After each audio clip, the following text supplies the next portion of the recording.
증권 파생 상품론 제12주차 강의를 진행하도록 하겠습니다. 이번 주차에는 선물에 관한 내용을 위주로 말씀을 드리겠습니다. 총 3차례에 거쳐서 강의를 진행할 예정이 있습니다. 먼저 1차 시에는 파생 상품에 대한 기본적인 개념과 선도거래와 선물거래에 대한 차이점, 그리고 선물 상품에 대한 구조에 대해서 알아보는 시간을 갖도록 하겠습니다.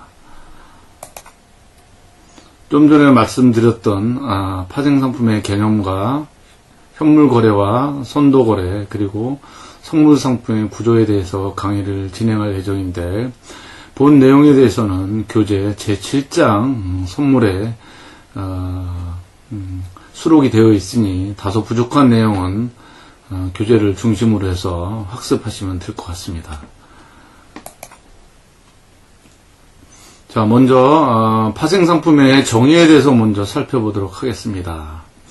영어로는 derivatives 이렇게 정의를 하고 있고, 이 파생 상품은 조건부 청구권을 가지고 있는 그러한 상품이다, 이렇게 정의할 수 있습니다. 영어로는 contingent claim 이렇게 정의를 하고 있죠. 자, 이 파생 상품은 다른 증권을 기초로 해서 파생된 금융 상품입니다. 여기서 다른 증권이라는 정의는 주식이나 채권, 그리고 주가 지수가 될 수 있습니다. 그리고 해외 지수가 될 수가 있습니다. 예를 들어서 S&P 500 지수, 니케이 225 지수와 같은 모든 것이 다 이 다른 증권에 포함이 된다고 볼 수 있습니다. 여기 환율로 들어가 있을 수도 있고, 금이나 은이나 이런 것도 즉 코모디티 상품이 들어갈 수 있습니다. 자, 이러한 파생 상품은 증권에 대한 그러한 가치가 그 파생 증권 그 자체의 그 수익력에 의해서 결정되는 것이나 그 증권의 즉 그 안에 내재된 그런 다른 증권의 가격 변동에 따라 가격이 결정되는 그 증권이라 이렇게 정의할 수 있습니다. 이러한 파생 상품의 대표적인 유형으로는 선물과 옵션과 수합이 있습니다. 그래서 이번 12주차에서는 먼저 선물에 대해서 살펴보도록 하고, 13주차와 14주차에는 옵션과 수합에 대해서 학습하는 시간을 가질 것입니다. 자, 우리나라 한국거래소에 상장되어 있는 주가지수 파생상품의 종류를 잠시 소개를 하도록 하겠습니다. 코스피 200 선물 옵션이 이렇게 상장되어 있습니다. 그리고 코스피 200 섹터 지수 선물도 상장되어 있고, 배당 지수 선물 또한 상장되어 있습니다. 그리고 미니 코스피 200 선물과 옵션이 아울러 상장되어 있습니다.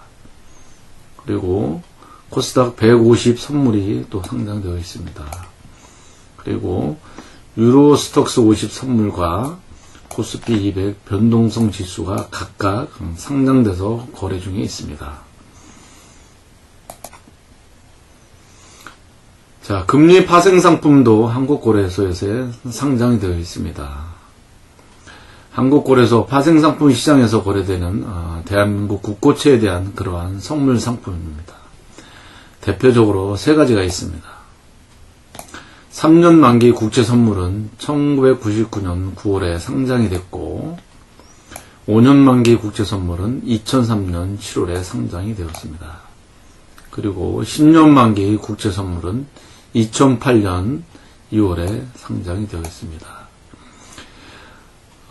코스피 200 지수 선물과 마찬가지로 금리 파생 상품도 만기일에 실제 그 대상 자산인 국고채가 실제로 인수도 결제되지 않고 양 가격 차만을 가지고 현금으로 결제하는 방식을 가지고 있습니다.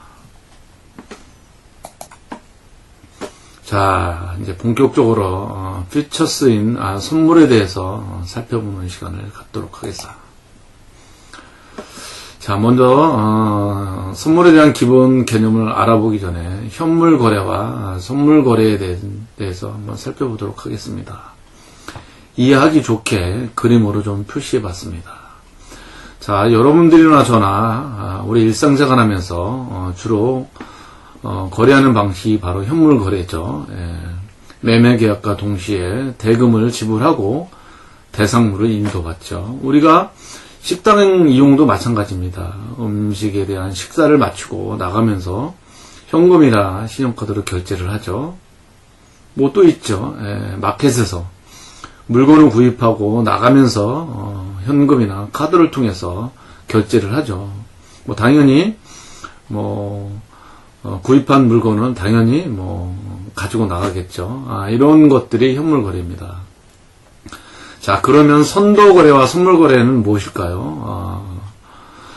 이 방식은 현재 시점에서 미래에 이루어질, 즉 미래에 대상물을 인도하고 대금 지불을 할 그런 내용을 현재 시점에서 매매 계약을 체결하는 겁니다.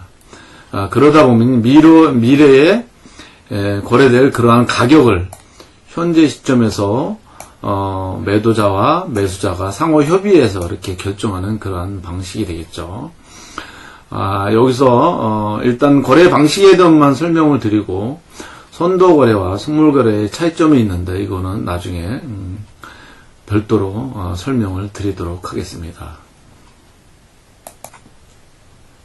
자, 선물 거래에 대한 구조를 그림으로 좀 도시했습니다. 이 그림을 이해하면 선물 시장을 이해하는데 상당히 도움이 될 것입니다. 자, 현재 시장에서 10,000원짜리의 주식이 지금 거래가 되고 있습니다. 이 주식에 대해서 한 남자는 이 주식이 계속해서 주식이 올라갈 것으로 예측을 하고 있고, 그리고 또 다른 여성분은 이 주식이 미래에 떨어질 것으로 예상을 하고 있습니다. 자, 두 사람의 보는 시각이 상반되어 있죠. 그래서 두 사람이 만나서 거래를 하기 시작합니다. 자, 우리 3개월 뒤에 우리 이러한 주식을 나는 사고 당신은 팔자라는 견해가 있으니까 우리 현재 계약을 합시다. 그런데 지금 시장에서 10,000원에 거래가 되고 있으니까 200원을 더 플러스해서 1200원에 계약을 하도록 합시다. 그래서 3개월 뒤에 우리 서로 교환합시다 라는 계약을 현재 체결하게 됩니다. 자, 미래에 일어날 일을 두 남녀가 가격을 정했죠. 그리고 실제로 3개월이 지난 다음에 이 현재 시장 가격이 10,000원인 주식이 25,000원으로 상승하게 됩니다. 당연히 이 남자인 경우에는 12,000원에 계약을 했기 때문에 1,500원 마이너스 12,000원. 그래서 이 300원에 대한 이익을 창출하게 되죠. 이 여성분인 같은 경우는 떨어질 것으로 예측을 했는데 가격이 올랐으니까 높은 가격인 1,500원에 사서 1,200원에 넘겨줘야 되잖아요. 그러니까 1,200원 마이너스 1,500원. 그래서 마이너스 300원 이렇게 손해보는 구조를 가지고 있습니다. 그래서 이러한 선물 거래를 우리는 뭐라고 부르냐면 제로섬 게임이다 이렇게 이야기를 하고 있습니다. 즉 거래에 따라서 한 사람은 이익을 보는 대신에 반드시 상대방은 손해를 보는 그러한 구조가 되겠습니다. 그러다 보니 어때요? 하이 리스크 하이 리턴 한 그러한 상품이라고 우리는 부를 수 있죠. 그래서 이러한 선물 거래에 대한 스트럭처 구조를 그림으로 잠깐 소개를 해드렸습니다. 좀 이해되셨죠? 자, 그러면 이번에는 선물 거래를 하려면 선물 거래와 관련된 여러 가지 용어들을 좀 이해를 해야 됩니다. 그래서 그 용어를 잠깐 살펴보도록 하겠습니다. 자, 먼저 기초자산입니다. 선물 거래의 대상이 되는 그러한 자산이 되겠죠. 자, 그 다음에 현물 가격입니다. 영어로 얘기하면 스팟 프라이스 이렇게 이야기를 하고 있습니다. 기초자산의 현재 가격이 되겠죠. 자, 그 다음에 만기일과 인도일이 있습니다. 이거는 선물 거래의 거래 시기가 되겠습니다. 자, 다음은 선물 가격입니다. 약정한 거래 가격이 되겠죠. 그죠? 예, 이렇게 되어 있습니다. 선물 가격은 영어로 퓨처스 프라이스 이렇게 부르고 있고 기초자산은 언더라잉 에셋 이렇게 부르고 있습니다. 자, 용어를 다시 한번 또 설명합니다. 자, 기초자산, 언더라잉 어셋이라고 얘기를 했었죠. 선물 거래의 대상이 되는 자산 수없이 많습니다. 개별 주식이 될 수도 있고, 지수도 될 수도 있고, 그리고 금이나 은과 같은 코모디티가 될 수 있습니다. 자, 현물 가격입니다. 스팟 프라이스. 그래서 기초자산의 현재 가격. 자, 만기일 있습니다. 머추리티. 그리고 인도일, 딜리버리 데이트. 즉, 선물 거래의 거래 시기가 되겠습니다. 자, 다음은 선물 가격입니다. 퓨처스 프라이스. 약정한 그러한 선물의 거래 가격이 되겠습니다. 자, 선물 거래에 관련된 용어가 좀 낯이 있나요? 예, 자주 보게 되면 이해할 수 있습니다. 자, 그러면 우리나라 한국거래소에서 상장되어 있는 선물 상품을 좀 큰 틀에서 한번 좀 살펴보도록 하겠습니다. 우리나라의 선물 상품은 대체로 지수와 관련된 그러한 선물이 있고 상품과 관련된 선물이 있습니다. 자, 지수와 관련된 건 아까 잠시 소개를 했지만 한국의 대표적인 그 선물 상품이죠. 코스피 200 지수를 대상으로 한 선물. 코스피 200 섹터 지수, 배당 지수, 미니 코스피 지수, 코스닥 150 지수 같은 다양한 주가 지수 선물이 상장되어 있습니다.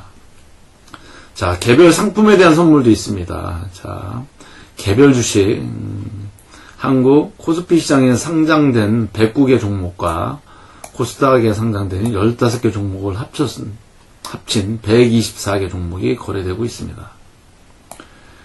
자, 금리와 관련된 그 국채 선물 아까 잠시 소개를 했었죠. 3년, 5년, 10년짜리가 있습니다. 자, 그리고 환율과 관련된 선물 있죠. $1 선물, 엔 선물, 유로 선물, 위안 선물이 있습니다. 그 다음에 상품 있죠. 금 선물, 돈육 선물 이런 것들이 있습니다. 지금 현재 우리나라 거래소에서 거래량이 가장 활발한 것은 코스피 200 지수 선물과 그 다음에 국채 선물 중에서 3년물과 10년물이 되겠습니다. 그리고 달러 선물인 환 선물인 경우에는 $1 선물이 가장 거래량이 많이 있습니다.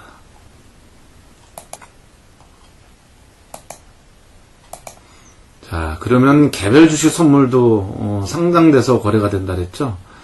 한국 거래소라는 주식시장에 상장되어 있고 유통 주식수가 200만 주 이상인 그러한 주식이면서 소액 주수수가 2,000명 이상이고 1년간 총 거래 대금이 5천억 이상인 그러한 보통주 주식 중에서 한국 거래소에서 시가총액하고 재무상태 등을 감안해서 선정한 기업이 발행한 주식을 기초자산으로 하는 선물상품이 상장되어 있습니다.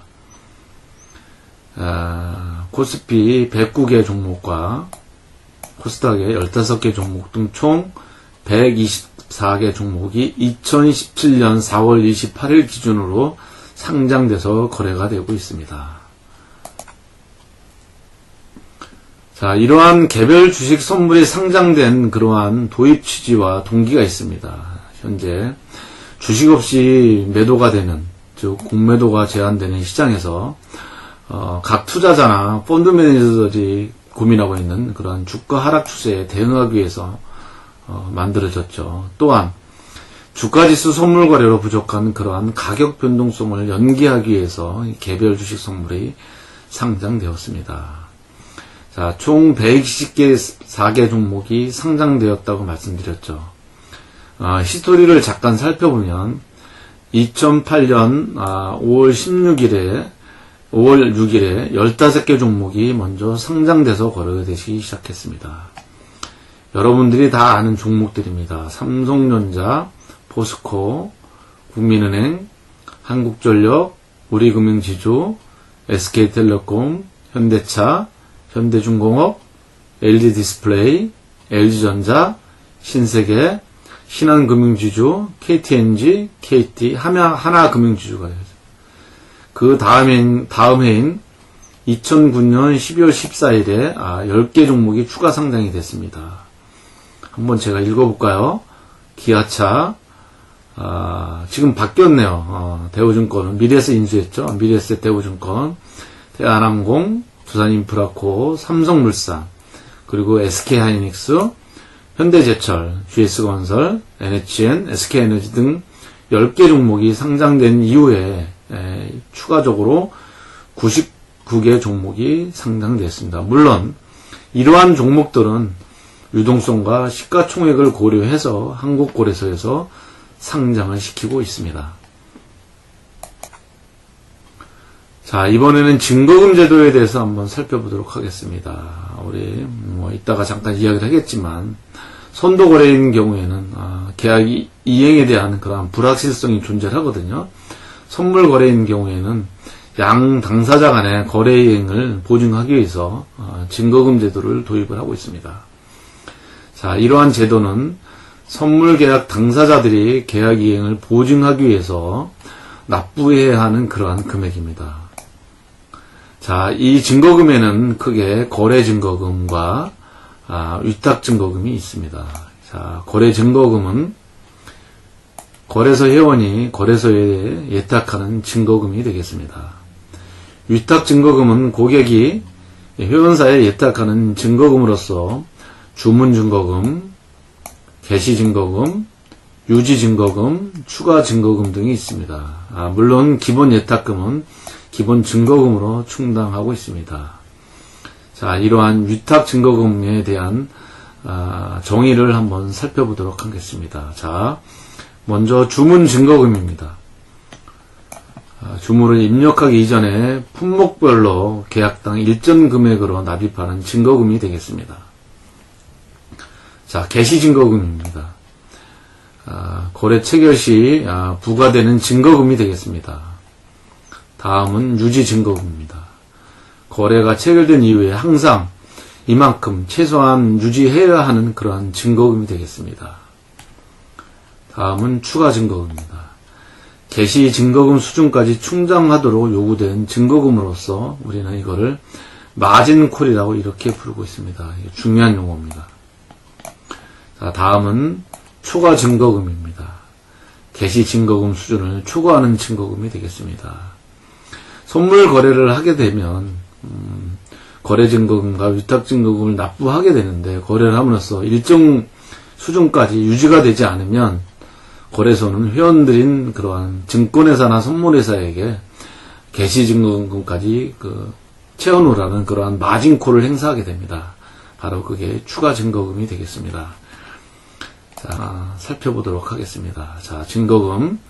선물계약 당사자들이 계약 이행을 보증하기 위해서 납부해야 하는 금액입니다. 자, 거래증거금이죠. 거래소 회원이 거래소에 예탁하는 증거금. 여기서 거래소 회원은 누구죠? 증권회사와 선물회사를 이야기를 하고 있습니다. 자, 주문증거금 있죠? 주문을 입력하기 이전에 품목별로 계약당 일정 금액으로 납입하는 증거금이 되겠습니다. 자, 위탁증거금입니다. 고객이 회원사에게 예탁하는 증거금으로서 18%를 유지를 해야 됩니다. 주문증거금, 개시증거금, 유지증거금, 추가증거금이 또 위탁증거금 안에 있습니다. 그래서 18% 이하가 될 경우에는 추가증거금을 납부해야 되는 그러한 처지에 놓여 있는 겁니다. 그리고 위탁증거금으로 출발한 것은 바로 기본 예탁금이 되겠습니다. 자, 증거금 제도를 좀 더 다시 한번 살펴볼까요? 좀 전에 이야기했다시피 증거금은 선물계약 당사자들인 매수자와 매도자들이 계약 이행을 보증하기 위해서 납부해야 하는 금액으로서 개시증거금은 거래 체결할 때 부과하는 증거금이고 초과증거금은 개시증거금 수준을 초과하는 그러한 증거금이 되겠습니다. 유지증거금은 거래 체결 이후에 항상 최소한 유지해야 하는 그러한 증거금이 되겠습니다. 자, 추가증거금 있어요. 개시증거금 수준까지 충당하도록 요구된 증거금입니다. 그래서 이 증거금이 12% 이하인 경우에 아까 말씀드렸죠. 마진콜을 거래소가 회원들한테 행사를 하게 된다는 것을 말씀을 드렸습니다. 자, 이 선물거래 증거금을 도표로 한번 도시했습니다. 자, 오늘 증권회사에 가서 선물거래를 하기 위해서 5천만 원을 예탁을 했습니다. 다음날 시장이 좋아서 선물 가격이 올라서 개시증거금 초과한 그러한 금액으로 이익이 났습니다. 다음날 주식시장이 폭락을 해서 주식 가격도 하락이 되고 선물 가격이 하락이 돼서 이만큼 선물 가격이 하락이 하게 되었습니다. 하락이 되었지만 유지증거금 수준까지는 밑으로 터치하지는 못했습니다. 다음날 주식시장이 나빠져 더 빠지게 됐습니다. 그래서 안타깝게도 이러한 증거금이 유지증거금 이하로까지 이렇게 하회하는 그런 상태를 보겠습니다. 이러한 경우에 거래소는 회원들한테 이 개시증거금까지 채워놓도록 이렇게 요구를 하고 있습니다. 그게 바로 뭐라 그랬죠? 마진콜입니다. 그래서 다 이렇게 채워놓으면 거래가 다시 이루어질 수 있습니다.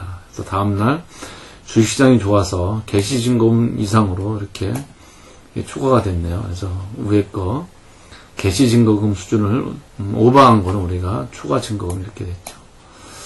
자, 어때요? 그림을 보니까 좀 더 이해가 됐죠.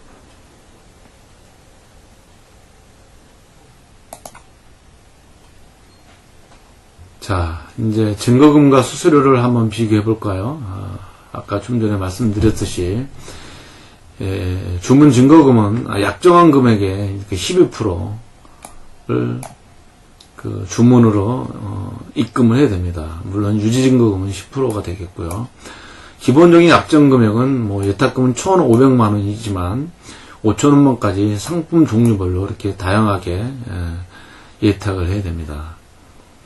자, 수수료를 비교를 해보겠어요. 우리가 주식시장에서 거래되는 그러한 주식이 있겠죠. 물론 증권회사마다 그리고 이용 도구가 PC냐 아니면 노트북이냐 아니면 스마트폰에 따라서 또 증권회사별로 수수료는 다 틀리긴 합니다. 일반적으로 현물인 주식인 경우에는 0.015%에서 0.02% 정도 되는 것 같습니다. 물론 주식인 경우에 매도할 때 세금 내야 되죠. 0.4% 이렇게 수수료나 세금이 발생되고 있습니다. 자, 근데 주식 선물인 경우에는 이 수수료가 0.01밖에 안 돼요. 그죠? 그러니까 현물인 주식에 비해서 상당히 싸죠. 주식 워런트 증권이 ELW인 경우에는 0.02. 주식 현물과 비슷하긴 하지만 현물 주식 선물보다는 좀 비싸죠. 자, 주식 옵션인 경우에는 0.4%입니다. 그래서 투자 상품 중에서 주식 선물이 가장 수수료가 낮다는 것을 여러분들이 이해할 수 있을 것입니다. 그래서 이 선물에 참여하고 있는 개인들이 많은 이유도 이러한 수수료가 낮은 측면도 그러한 하나의 이유가 된다. 이렇게 여러분들이 이해하면 되겠습니다.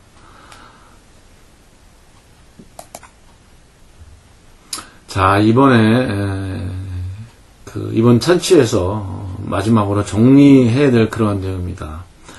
자, 선물 거래의 경제적 기능입니다. 이게 장점 또는 이점 그러한 측면이 되겠죠. 자, 우리 시장에서 거래를 하고 있는 투자자들 그리고 펀드를 운영하고 있는 그런 주식형 펀드 매니저나 채권형 펀드 매니저의 가장 큰 고민은 뭐예요? 내가 가지고 있는 포트폴리오 안에 있는 그러한 주식이나 채권의 가격이 하락할 가능성 때문에 항상 고민을 하고 스트레스 받는 거잖아요. 그래서 만약에 주식인 경우에는 특정 시점까지 보유를 해야 되는데 그 특정 시점에서 주식이 하락이 되면 손해가 되잖아요. 그래서 그런 거를 방지하기 위해서 특정 시점에 현재 시점의 가격으로 매도할 수 있는 그러한 선물에 대한 매도 상품만 있다면 그러한 가격 하락 위험을 어느 정도 커버할 수 있지 않아요? 그래서 생긴 게 사실은 선물 거래의 가장 큰 경제적 기능입니다. 그래서 물론 선물은 매수자와 매도자가 있습니다. 좀 전에 말씀드렸던 개별 주식을 운영하고 있는 펀드 매니저 입장에서 볼 때 보유하고 있는 그러한 개별 주식에 대한 가격 하락을 방지하기 위해서 선물 매도라는 그러한 상품을 거래함으로써 그러한 위험을 상대방에게 전가시키는 그 기능을 가지고 있죠. 물론 그 위험을 매수한 사람은 있어요. 그죠? 선물 매수한 사람이 있고. 뭐 거래라는 게 매도자가 있으면 매수자가 있어야 되잖아요. 그래서 둘 중에 한 사람이 없으면 거래가 안 되잖아요. 그래서 그런 부분이 있습니다. 채권도 마찬가지예요. 우리 채권인 경우에도 보유하고 있는 채권의 가격이 하락할 가능성을 항상 펀드 매니저가 고민을 하고 있잖아요. 우리 말길의 채권 가격 정리의 1번에 의하면 채권 수익률과 채권 가격은 반비례하잖아요. 그래서 보유하고 있는 채권에 대한 그러한 매입 수익률보다 특정 시점에서 수익률이 올라갈 경우에는 가격이 하락이 되잖아요. 그래서 그러한 위험을 회피하기 위해서 국채 선물을 매도라는 그러한 계약을 체결함으로써 그 보유 채권에 대한 그러한 가격 변동 위험을 회피할 수 있는 그러한 아주 중요한 경제적 기능을 가지고 있습니다. 뭐 위험 전가 기능이나 가격 변동 위험이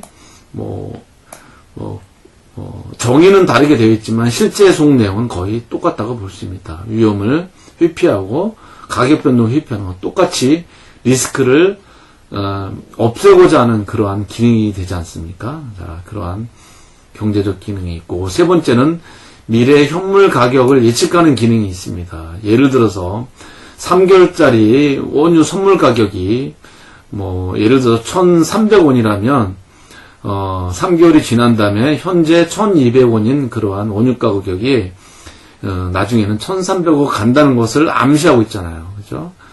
우리가 재무관리에서 배운 것처럼 미래 가치는 항상 현재 가치보다 높잖아요. 물론 그 안에 이자율이라는 그런 개념이 물론 포함되어 있겠죠. 그래서 이러한 선물 가격은 현물 가격에 대한 부분을 어느 정도 예측할 수 있는 그러한 기능을 가지고 있는 그러한 장점이 있습니다. 자, 네 번째는 금융시장의 효율적인 기능입니다. 아무래도 현물인 스팟보다 선물인 퓨처즈라는 상품이 있음으로 인해서 투자자들은 다양한 상품에 대해서 투자할 수 있고 분산 투자를 할 수 있지 않습니까? 그래서 다양한 금융시장에서 여러 가지 상품에 대해서 매수자와 매도자가 출연함으로써 금융시장의 효율성을 가져올 수 있는 그러한 어드밴티지가 있습니다. 자, 여러분들 선물거래의 경제적 기능에 대해서는 우리가 다음 차시에서 다시 한번 좀 더 깊게 설명을 하도록. 자, 여러분들 1차시 벌써 마무리가 됐네요. 이번 차시에서는 파생상품에 대한 기본적인 개념과 그리고 선물에 대한 기본적인 구조에 대해서 살펴봤습니다. 자, 다음 차시에 또 만나도록 하겠습니다. 강의